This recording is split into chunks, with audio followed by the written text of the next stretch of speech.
I think for learning, people should learn on a demo account or a very small funded account on short term, because then they can condense a whole bunch of experience and emotion into a short time continuum. Once you're trading with a reasonable amount of money and the goal is now to make money, you should stretch away from the shorter time frames into the more medium and longer term time frames for trading various patterns and strategies, and show greater patience. And that's also why I said establish a savings and investment strategy and prove that you have the patience before and earn the right to leverage later.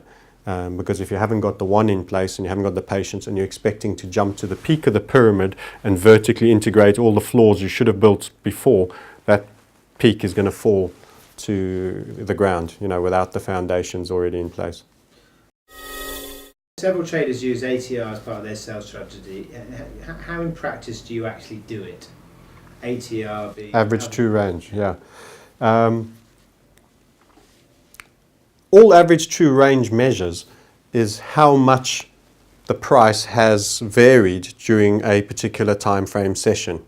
And the average will then mean it will take a certain number of periods. So if it's an hour and it's an 8-hour average, the last 8 hours. So it is measuring the impulsiveness or the volatility, more accurately, of the markets moved. So if your exit strategy is based on when the market becomes more uncertain, which volatility can sometimes but not always represent, I want to get out, that would be possibly how you might use an average true range as a certainty measure or a volatility measure. In other words, it's getting a bit scary now, there's wild swings. Bear in mind though that something that single-mindedly is just breaking up at great speed is also highly volatile, but is obviously also of high conviction in one direction.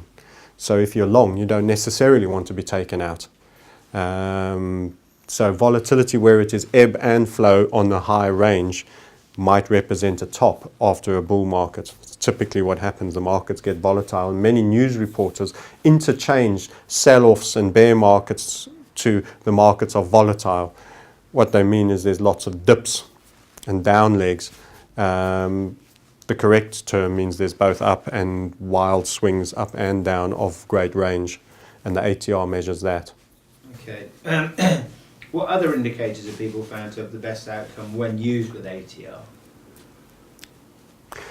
I would only use volume and OBV on equities as things that could precede. Everything else lags on indicators.